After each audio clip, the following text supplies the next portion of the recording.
So today I wanted to tell the China internet story. And I think our presence in the internet investment in China in the last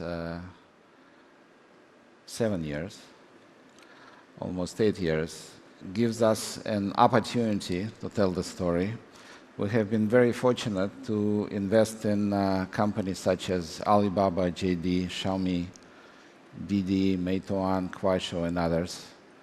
And through interactions with these incredible companies and their founders, employees, talented engineers, I think the China internet story have emerged in the last 10 years.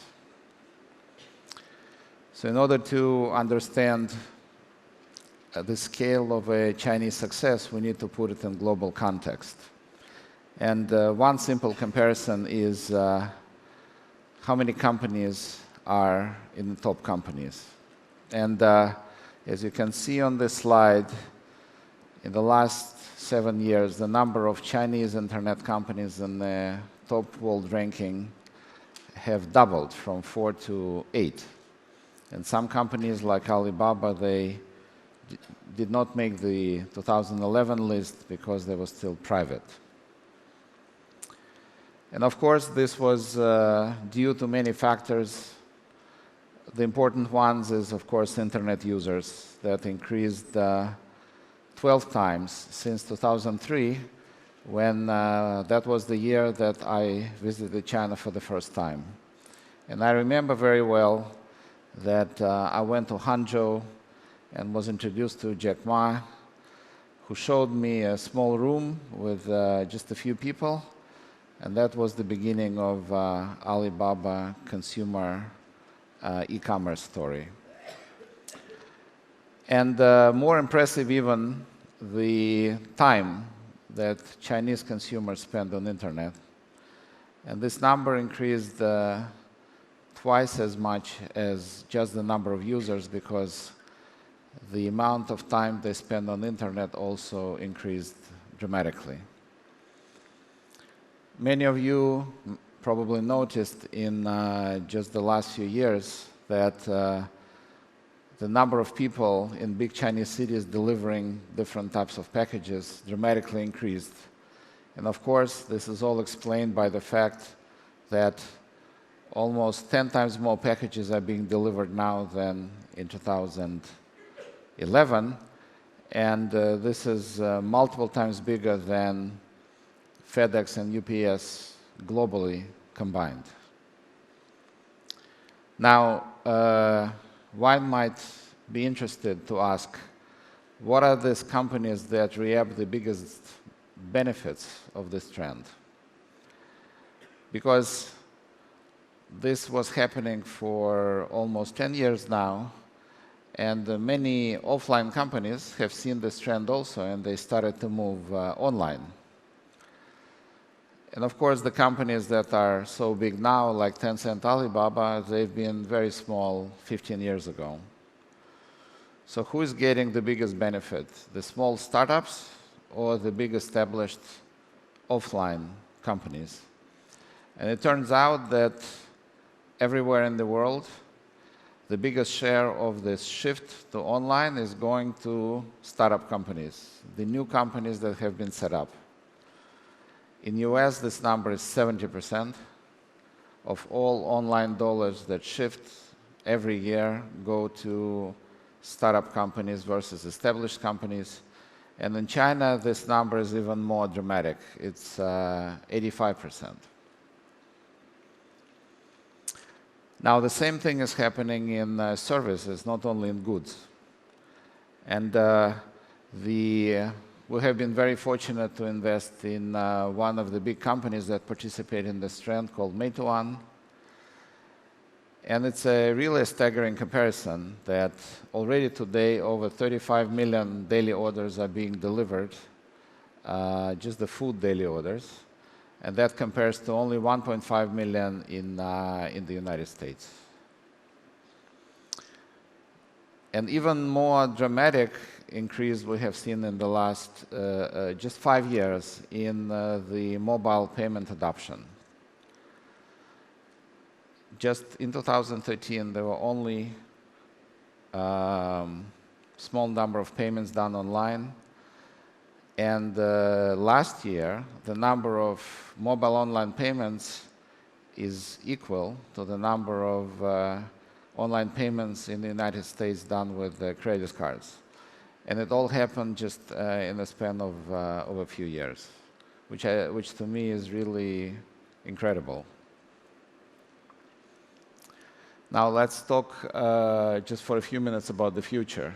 Of course, 5G is a technology of the future. It's projected to cover pretty much all China by 2025. And another significant trend is artificial intelligence. Now, you would think that the United States is leading right now, and actually this is true. But if the future is really about R&D, China is catching up. As you can see, the number of patents that are being registered every year in China have been exceeding the number of patents registered in the United States, and this gap is increasing, which means that China is catching up and that this is a good investment in the future. And if we try to drill down and try to see where exactly these AI investments are going to, we can see here that in many different critical verticals, China is already outspending the United States in the startup arena in those types of investments, except for maybe just two verticals like language recognition and machine learning, where US is still ahead of China. So what are the reasons why China is winning and Chinese entrepreneurs are so successful in the last few years? Well, there are a few factors. Of course, Chinese consumers are helping by shifting more and more time online, including consuming media online. And this can be explained by the fact that in the US, a quite significant time is still spent watching TV, while China is really moving forward very quickly to online. Another explanation is that Chinese retail market is structured in such a way that offline was really never developed to the extent it was developed in the United States. So in other words, there is no China equivalent of Walmart, and that's why Alibaba already today is 50 times bigger than the next largest offline player. While in the United States, after all these years, Amazon is still lagging behind Walmart by a factor of 2. And the same thing applies to financial sector, where credit card penetration in China is much smaller, actually 10 times smaller than in the United States, which allowed for mobile payments to proliferate so quickly.